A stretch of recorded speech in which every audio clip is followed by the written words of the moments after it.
Hi and welcome. My name is Gufran. So for today, I will be sharing to you about the rise of digital technology and social media has revolutionized teaching and learning, offering educators new avenues to engage students and share educational content. However, this increased accessibility also presents ethical challenges and regarding student privacy and professional conduct. Like for the case of Cikgu Mira, not a real name, a language teacher who frequently shares student materials on social media without consent, highlights the ethical and professional risk of digital misuse.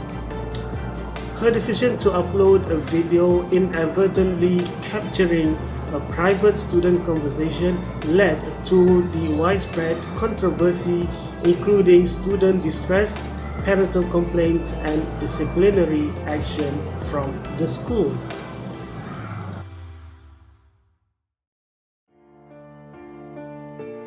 For my topic today, I'm going to talk about how to be an ethical teacher, shaping a responsible generation through professional digital leadership.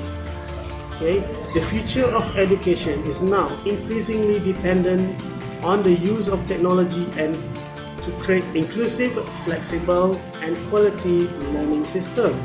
So I will be dividing this talk into three major parts. My first part, I'm going to be talking about the misuse of social media in teaching, which includes the issues and challenges, the violation of students' privacies and rights, and then I will be moving on to the implication for various stakeholders. And then before I conclude, I will touch a little bit about the role of teachers in ethical and responsible digital technology use.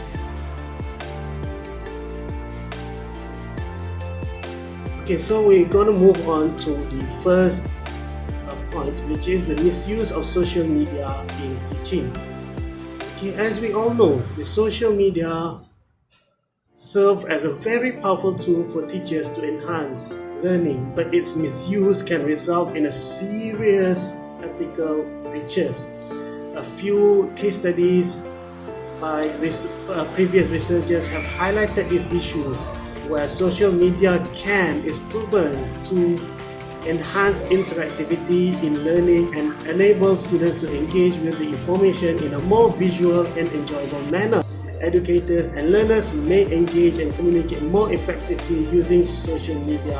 Educators, we must remember to always, this digital technology enables the teachers to monitor students' learning progress from day to day, individually. So the only thing that the teachers need to focus here is that the teachers need to comprehend and regulate the use of social media in communication and learning to maximize its effectiveness.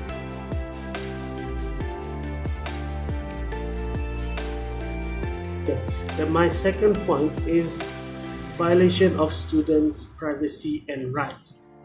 This is one of the most significant ethical concerns in previous case studies that has been performed by previous researchers, whereas the case of a breach of student privacy, and this opens up the students to compromise their right to privacy, exposing them to unwanted public attention. We will move on to the implication for various stakeholders. So the first one is it really impacts on the psychological and emotional impact. The second one is parental and community backlash. The third one is damage to the school reputation. And the fourth, and not the least one, which is the teachers' professional and accountability totally will be stayed.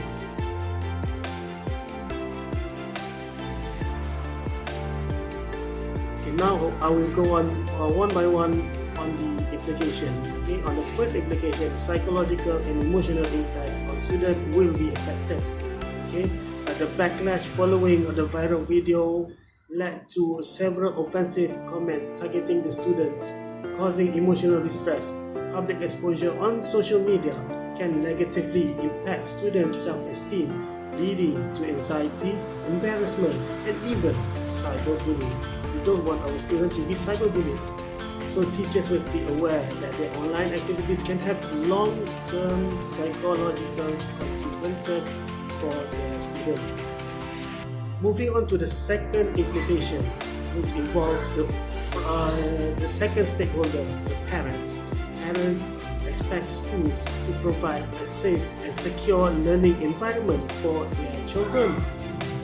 But however, there are several teachers that tend to post their personal data of students, including faces, names of schools, behavior, characters of students online, and then when it is uploaded online, it will no longer be a personal issue because it involves an open community. This can result in parental complaints, strained teacher-parent relationship, definitely.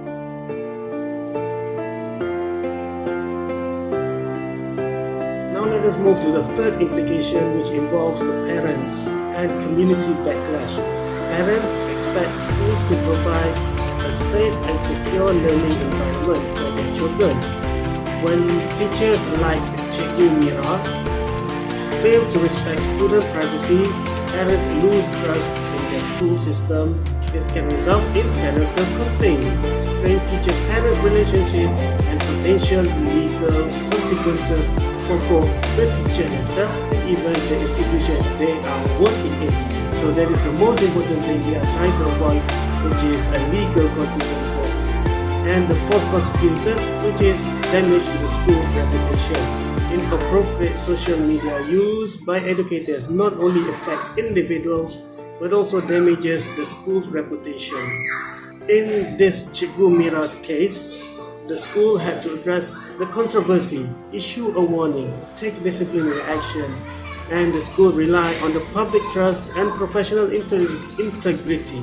So, which is, it takes time to repair the tarnished reputation. They need to overcome, they need to call upon each parent and explain, and then it involves our administration, school administration, it involves our headmaster, the guru besar, the pengetua, and then the penolong kanan. It will add to the existingly heavy workload that the teacher currently have. And then last but not least, professional reputation and accountabilities of the teacher themselves. Because as we all know, the teachers in schools are supposed to be role models, and teachers are expected to uphold the highest integrity of professionalism. Suddenly, when some teachers expose student personal data online in social media, that will really tarnish their professional reputation and accountability, of course, the trust among the parents.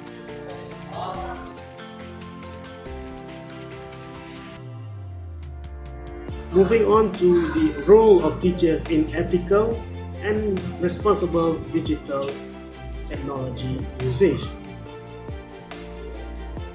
So there are 5 major roles of teachers in ethical and responsible digital technology usage, which is the first one is teachers should uphold student privacy and consent protocol.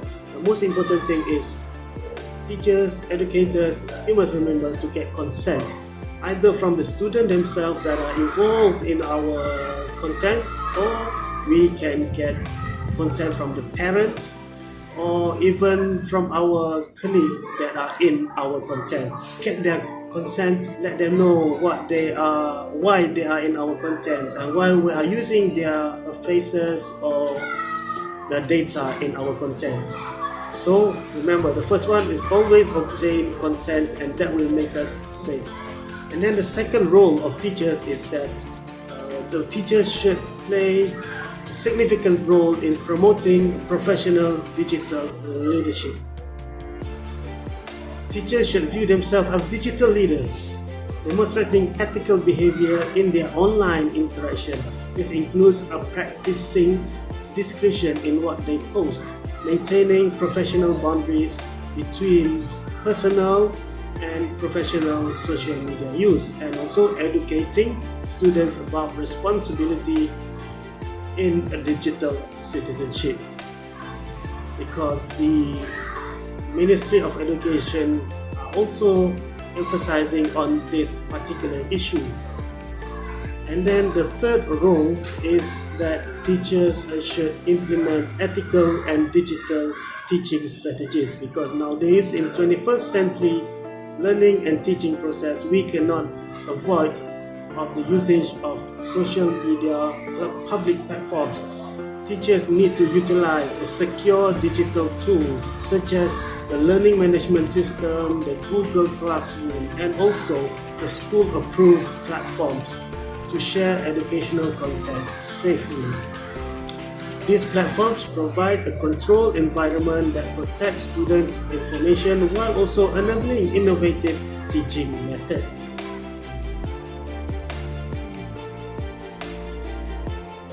And then the fourth point is that teachers must ensure a meaningful learning experience through technology safely. Teachers should integrate technology in ways that enhance learning without compromising the ethics, the highest standard of ethics among teachers. Best practice is teachers must include using interactive digital tools like Kahoot, Padlet for classroom engagement, encouraging critical discussion on digital literacy and online safety to ensure that our students are aware of their personal rights when they go online. And then the fifth point, which is the most important point, is that teachers must always actively participate in the continuous professional development in digital ethics. The school administration must provide a regular training, especially on these ethical digital practices for teachers.